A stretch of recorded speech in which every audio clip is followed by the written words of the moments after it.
Hello, my name is Mike. I am going in for rotator cuff surgery tomorrow. So why am I making this video? Well, I guess it's kind of a way to pay it forward, if you will.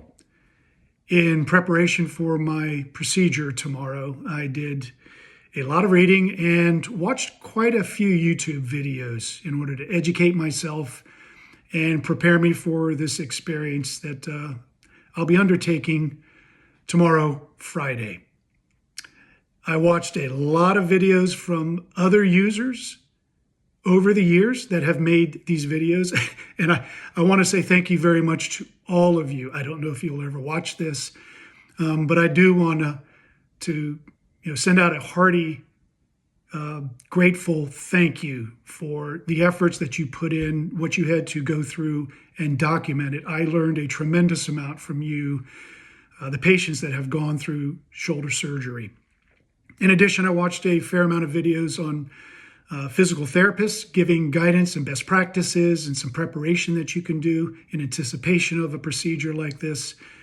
And then finally, some of the orthopedic surgeons had made some videos over the years, and I wanted to kind of get their take on how to deal with shoulder surgery like this, and maybe any kind of wisdom that they could impart to somebody else that maybe could benefit from it other than their direct patients. So I guess I'll just tell you a little bit about myself, just so there's some context here. Didn't have a catastrophic injury that kind of set me on the road to this procedure tomorrow.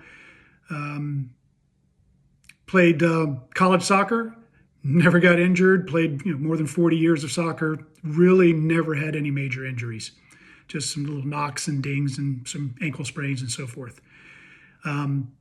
Played football and basketball in high school, and the football didn't lead to any injuries with my shoulder.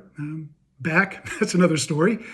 But the basketball, kind of on two breakaways in high school games, and was taken out, and I landed on my right shoulder extended out, which is the shoulder I'm having the surgery on, and didn't miss any time. It was sore for a number of days, but you're young, right? You bounce back quickly. But I think that's probably where the whole thing kind of started. And then 15, 20 years ago, playing some church league men's softball, I dove for a ball, and same kind of thing. Stretched out my right arm. I'm a left-hander with the glove, and same exact position. And being older, hurt a little bit longer. Took a little bit longer to recuperate. But again, had no reason to go to the doctor. Didn't keep me other than a couple days of just kind of icing it and getting back in the swing of things, and I was good to go. And then about 3 to 4 months ago, I was going through my normal weightlifting routine, nothing heavy, just some weights to kind of keep me in some semblance of decent shape, as well as the indoor biking that I do. But I was doing some curls, again, not heavy weights, 25-pound dumbbells, and I didn't hear any pop or anything like that, but excruciating pain at the very, very top of my right bicep. And that was when I knew something wasn't quite right anymore. At that point, I'm thinking, you hear about some of these baseball players and so forth, that they kind of snap off the biceps and it rolls up inside the arm. That's what I was thinking. Maybe the opposite was happening, and maybe I was going to tear it on the top. Never thought it was an actual rotator cuff issue. Fast forward, I'd rested it, hurt it again, rested it. But now I have not worked out in almost 3 months, and went in for an x-ray. Didn't really tell too much, sent me for the MRI, and that was where it showed the damage. So I've got a full thickness tear of the, make sure I get this correct, infraspinatus tendon, one of the 4 that make up the rotator cuff area. And then I have interstitial tearing within the subscapularis tendon.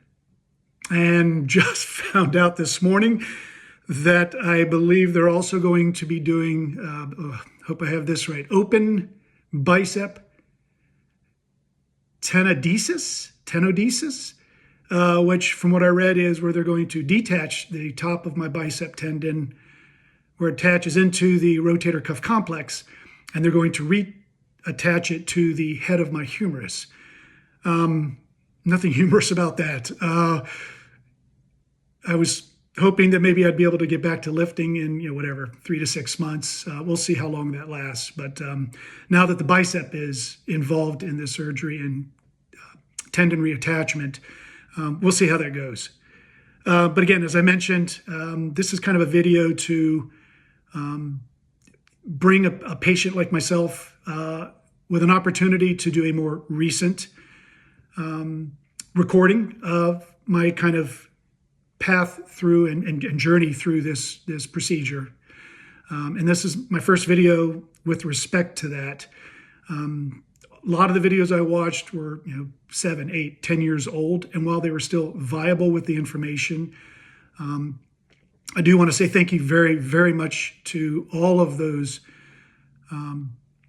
YouTube, patients that did make the videos and chronicled their journey.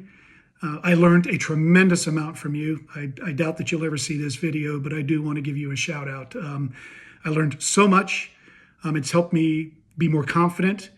I've had plenty of eye procedures, so I'm not fearful of surgery, but I do like to go in prepared. So thank you to all of those YouTube contributors, as well as the physical therapists. I watched a number of theirs just, again, get different takes.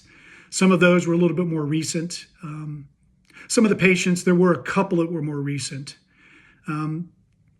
This is not going to contain any kind of medical advice. I hope to stay away from any of that because I am not a doctor. I am an engineer, but I am not a doctor, and I'm going to lean heavily on their expertise, as well as all of the medical staff, including the physical therapists, when I get to that point. So sorry about the break there. There was some noise outside, and I wasn't sure how much the recording would pick up on it, and so I didn't want it to make the audio that much more difficult to hear. So hopefully this is okay. I've got the dishwasher is running now, but I did want to just kind of finish off the last portion of this first video. So where was I? So leaning on the doctors for the expertise, obviously, and the physical therapist when I get to that point. Next week I have my first session. But I guess I wanted to share some of the thoughts that I had with my month-long preparation. This surgery's been scheduled for a month plus, and so I've tried to use that time to take advantage of watching the videos, doing some reading, but simple things like but you have to kind of, I guess, think them out, is trying to become essentially more one-handed. Now I am left-handed, but I found out very quickly, being left-handed, there's still plenty of things I do right-handed. Comb my hair, for example. Brush one side of my teeth. How do you tie your shoes? How do you put your socks on? So simple, everyday, mundane things like that, but they can become very frustrating and are integral to day-to-day living. So making sure that I took the time to not sleep on the shoulder that I will have surgery on, because I won't be able to do that when I come back from surgery.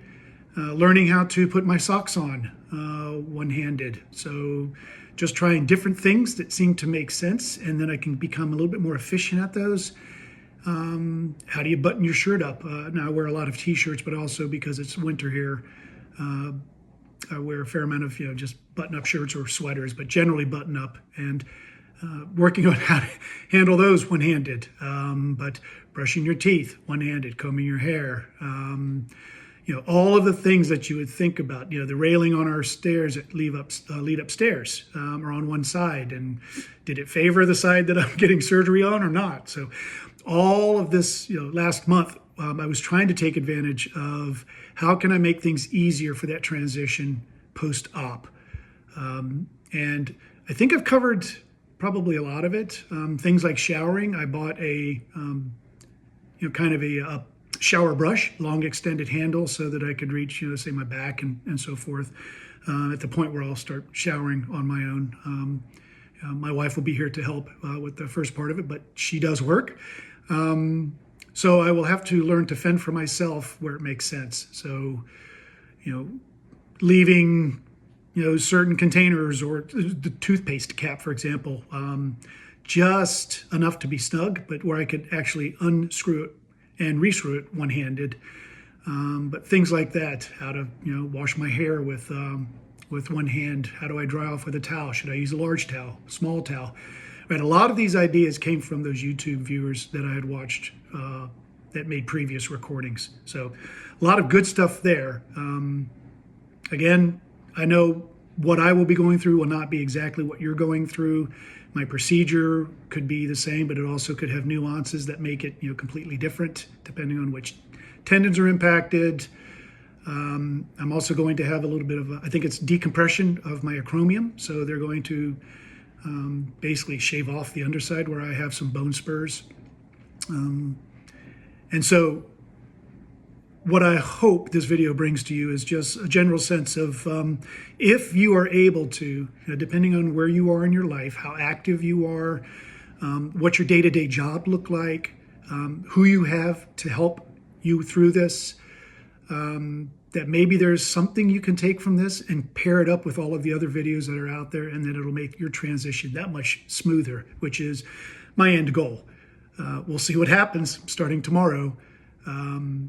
But I think I've got everything in place for the most part.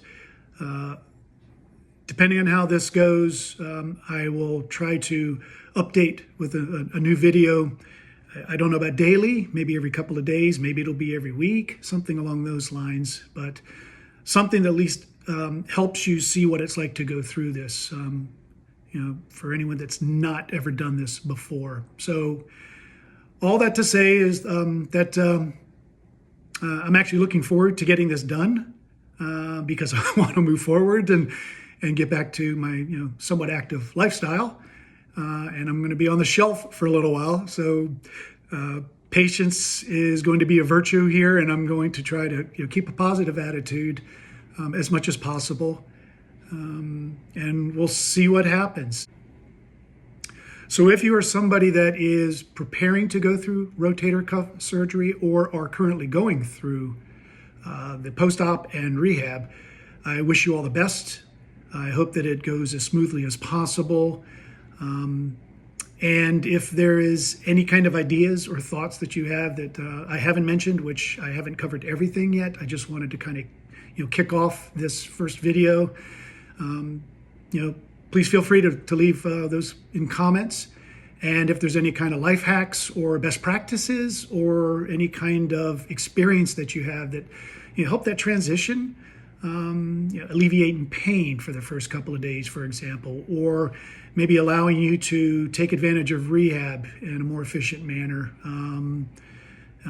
anything that you could think of, please feel free to comment on those. Because I'm more than open to any kind of ideas. I got a lot from the videos I watched, but again, I know that it won't cover everything that I will be faced with. And the same for you and what you're going to do in your kind of progress through this whole situation. So again, thank you for watching, and I will see you in the next update.